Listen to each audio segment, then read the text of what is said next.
आप सबको मेरा नमस्कार। मैं दिग्विजय कुमार, मेरे स्मार्ट कोचिंग क्लासेस पर आप सभी का एक बार पुनः स्वागत है। अगर आप मेरे इस चैनल में नए हो तो मेरे चैनल को ज़रूर सब्सक्राइब कीजिए ताकि मेरा डेली का न्यू वीडियो आपको देखने को मिलता रहे और आप फ्री में पढ़ सकें। तो चलिए देखते हैं अरस समीकरण विधि क्या है। मैंने पिछली कक्षा में बात किया था अरस समीकरण विधि के बारे में। आज जो बात करने वाला हूँ वो है अरस समीकरण विधि। क्या होता है? वे यौगिक जिसमें धन आयन और ऋण आयनों की संख्या उसी अनुपात में नहीं होती जो उसके रासायनिक सूत्रों द्वारा प्रदर्शित किया जाता है, तो हम लोग उसको आरस समीकरण विधि कहते हैं। कोई हम लोग यौगिक लेते हैं, उस यौगिक में अगर उसमें धन आयन और ऋण आयन की संख्या उसी अनुपात में अगर ना हो जो उसके रासायनिक सूत्रों द्वारा प्रदर्शित हो, तब हम लोग उसको क्या बोलेंगे? आरस समीकरण विधि कहेंगे। अब जो होता है ये जो होता है वो दो प्रकार के होता है। एक जो हमारा आता है धातु आधिक्य दोष और धातु न्यूनतम दोष। तो हम लोग धातु आधिक्य दोष के बारे में बात करेंगे। जो धातु आधिक्य जो दोष होता है वो दो प्रकार के होता है। फर्स्ट जो आपका आता है वो है ऋण आयन रिक्तिकाओं के कारण धातु आधिक्य दोष, और सेकंड जो आपका आता है उसे हम लोग कहते हैं अंतराकाशी स्थानों में अतिरिक्त धन आयन के कारण धातु आधिक्य दोष। तो हम लोग देखते हैं ऋण आयन रिक्तिकाओं के कारण क्या होता है।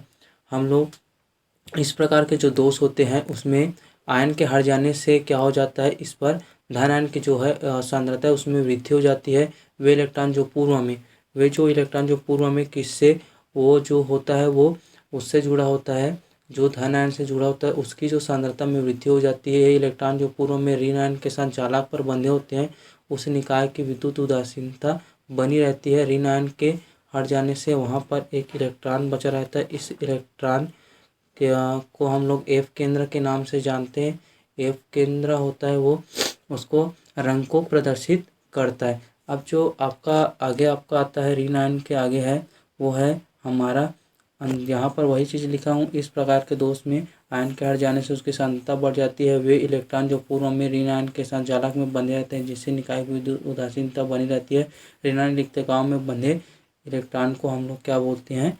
एफ केंद्र कहते हैं। कहने का मतलब यही है कि इससे आयन हट जाने के कारण इसकी विद्युत उदासीनता बनाए रखने के लिए इस पर इलेक्ट्रॉन रहता है। इसी इलेक्ट्रॉन को हम लोग एफ केंद्र के नाम से जानते हैं। अब जो आपका आगे आता है वो अंतराकाशी स्थानों में अतिरिक्त धन आयन। तो ये क्या चीज़ होता है?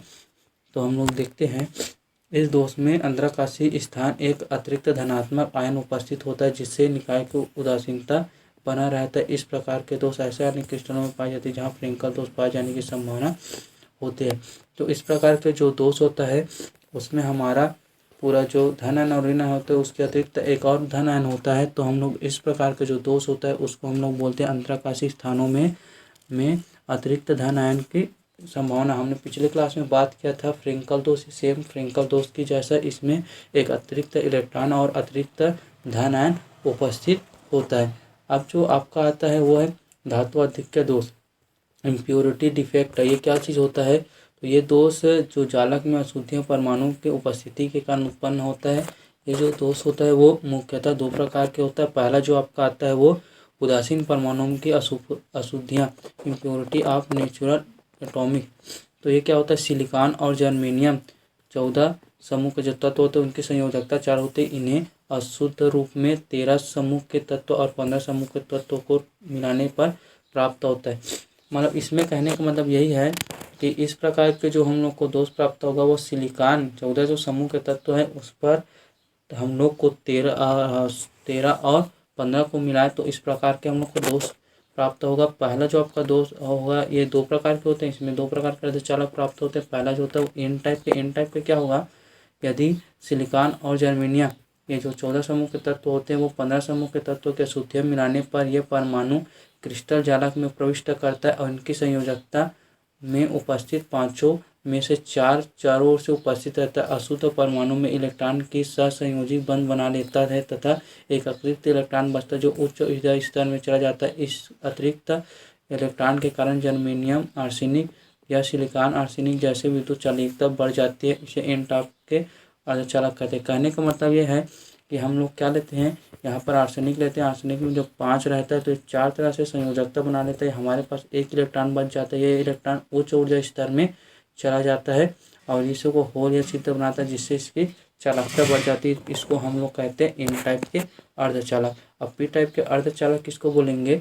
यदि हम लोग लेते हैं वही सिलिकॉन या फिर गैलियम में समूह 13 की अशुद्धियाँ मिलाया जाए तो गैलियम या आर्सेनिक में 4 संयोजकता, अगर हम लोग उस पर 13 समूह के अगर तत्व मिलाते हैं 14 समूह में, तो उसकी जो जैसे पदार्थ की जो बंध बनाने की प्रवृत्ति वो 1 इलेक्ट्रॉन कम हो जाता है। इससे जो है उसको एक कोटर बनाता है जिसमें होल के कारण गति में विद्युत चालकता बढ़ जाती है, जिससे एन टाइप के अर्धचालक कहते हैं।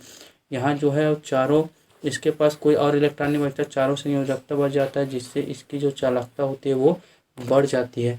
इस प्रकार से हमारा ये दोष है वो ख़त्म होता है। इससे रिलेटेड मेरा जो न्यू वीडियो है उसको अपने अगले वीडियो में बताऊंगा। आज के लिए बस इतना ही। Thank you.